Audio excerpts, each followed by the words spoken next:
की शादी जानवी से होती है। शादी के बाद आदित्य की सास उसकी इकलौती और खूबसूरत साली अनाया की शादी की जिम्मेदारी उसे सौंप देती है।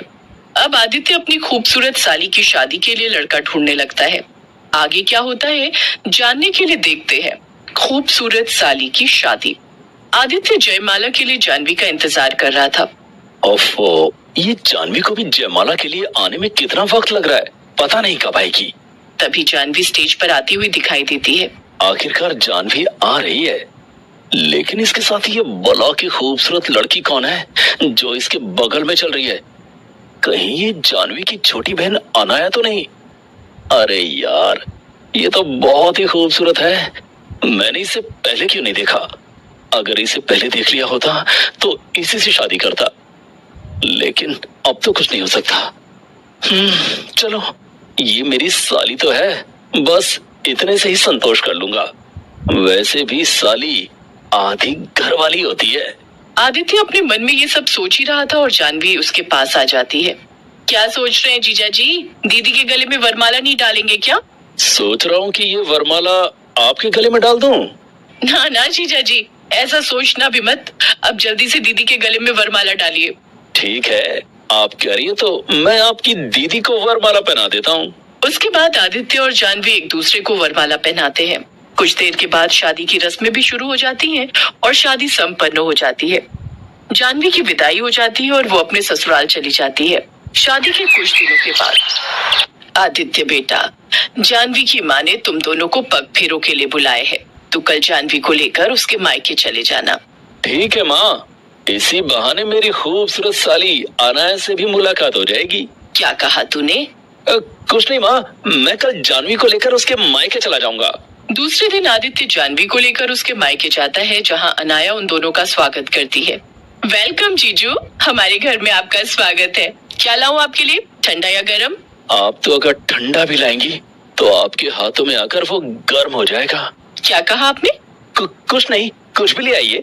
तुम कहना क्या चाहते हो?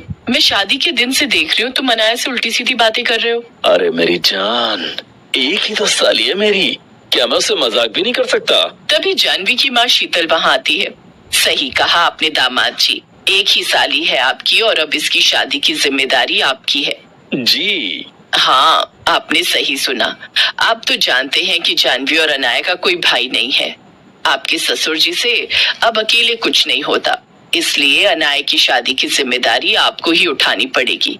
इसके लिए कोई अच्छा सा लड़का देखिए, मैं इसके भी हाथ पीले कर दूं।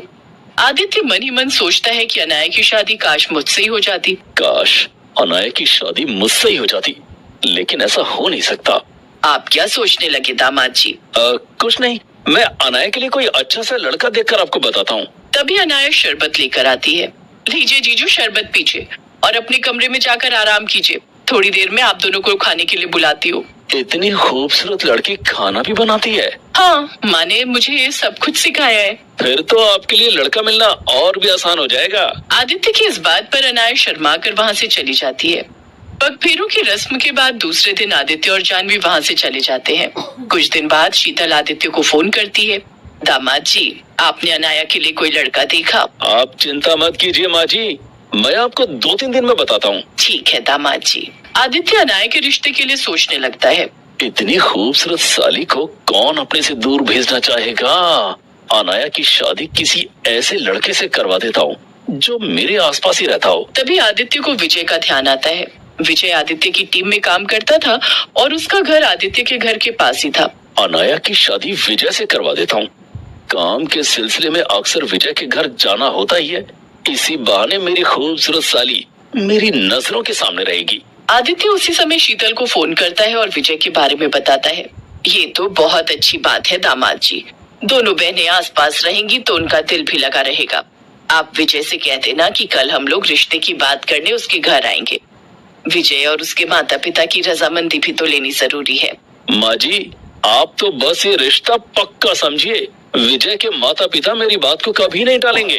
ठीक है दामाद जी, आपने तो मेरी सारी टेंशन ही दूर कर दी। दूसरे दिन शीतल अपने पति सुभाष के साथ विजय के घर आती है।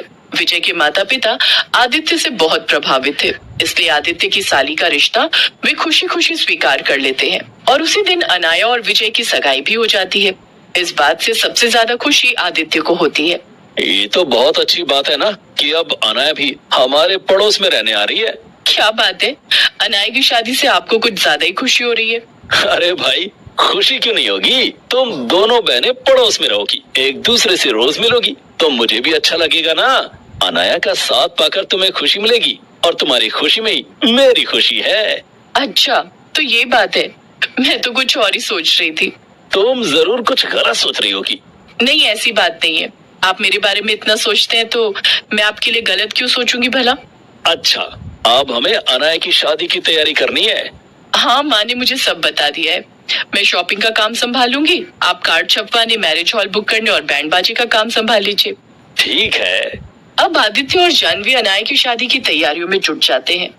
दोनों अपनी अपनी जिम्मेदारियां निभाते हैं और 1 महीने बाद अनाया की शादी विजय के साथ हो जाती है। शादी के बाद आदित्य रोज सुबह शाम किसी न किसी बहाने से विजय से मिलने उसके घर चला जाता। अरे सर, आप अभी तो सुबह के 8:30 बजे हैं। मैं ऑफिस के लिए निकल ही रहा था। मैंने सोचा कि अब तो हम दोनों एक दूसरे के रिश्तेदार बन चुके हैं, तो क्यों ना एक साथ ही ऑफिस आए जाएं। मेरी गाड़ी में बैठ जाओ। ठीक है, मैं अभी आया। विजय। जी सर। अनाया से कहना मुझे एक गिलास पानी दे दे। ठीक है सर, मैं अभी आपके लिए पानी भिजवाता हूँ। तभी थोड़ी देर में विजय की माँ आदित्य के लिए पानी लेकर आती है। आंटी, आपने क्यों तकलीफ की? अनाया को भेज देती। बेटा, अनाया कपड़े धो रही है, इसलिए मैं तुम्हारे लिए पानी ले आई। ठीक है माँ जी। पानी पीकर आदित्य विजय को लेकर ऑफिस चला जाता है। शाम को भी दोनों साथ में घर लौटते हैं। आदित्य विजय को उसके घर ड्रॉप करता है और तभी वो एक लंबी उबासी लेता है। क्या बात है सर? लगता है आप बहुत थक गए हैं। हाँ, आज ऑफिस में कितना ज्यादा काम था। मीटिंग पर मीटिंग, फिर प्रेजेंटेशन। थकान तो होगी ही। अगर एक कप चाय मिल जाती तो। चलिए ना सर, मैं आपको चाय पिलाता हूँ। आदित्य ने ये सब इसलिए किया था कि वो अनाया से मिल सके, लेकिन जब वो घर के अंदर गया तो विजय के पिताजी ने बताया कि अनाया और कैलाशी दोनों बाजार गए हैं। ठीक है, तो मैं चलता हूँ। सर, चाय तो पीते जाइए, मैं बहुत अच्छी चाय बनाता हूँ। नहीं, चाय फिर कभी पी लूंगा। आदित्य वहाँ से अपने घर आ जाता है। इसी तरह अब आदित्य रोज अनाया को देखने के लिए विजय के घर आता और उसे अपने साथ ऑफिस ले जाता और शाम को उसे घर ड्रॉप कर देता। लेकिन उसे अनाया कभी भी दिखाई नहीं थी। इस बात से आदित्य चिढ़ गया। खूबसूरत साली के रोज दर्शन करने के लिए अपने उस अनाया मुझे नजर नहीं आई। अब आदित्य इस बात का गुस्सा ऑफिस में विजय पर निकालने लगा। उसे छोटी छोटी बातों पर डांटने लगा। एक दिन की बात है। विजय आज ऑफिस क्यों नहीं आया? आने दो उसे, इस बार तो उसे जॉब से निकाल दूंगा। तभी आदित्य के पास एक मेल आता है। अरे, ये तो विजय की मेल है। क्या विजय ने रिजाइन कर दिया? Oh no. तभी आदित्य के पास विजय की कॉल आती है। हेलो सर, मैं जॉब छोड़ रहा हूँ। मुझे नई जॉब मिल गई है, वो भी बेंगलोर में। लेकिन तुम्हें बेंगलोर जाने की क्या जरूरत है? फिर यहाँ अनाया और तुम्हारे माता पिता कैसे रहेंगे? सर, वे सभी मेरे साथ बेंगलोर जाएंगे। कंपनी की ओर से मुझे वहाँ रहने के लिए फ्लैट दिया जा रहा है। इतना कहकर विजय फोन रख देता है। मेरी खूबसूरत साली मुझसे दूर जा रही है। मैं ऐसा नहीं होने दूंगा। मुझे कुछ करना होगा। आदित्य शाम को घर लौटते वक्त विजय के घर जाता है, लेकिन घर में ताला लगा हुआ था। तभी आदित्य के फोन पर एक मैसेज आता है। ये तो अनाया का मैसेज है। मैसेज में लिखा था, डियर जीजू, मैं और विजय जानते हैं कि आप बहाने से मुझसे मिल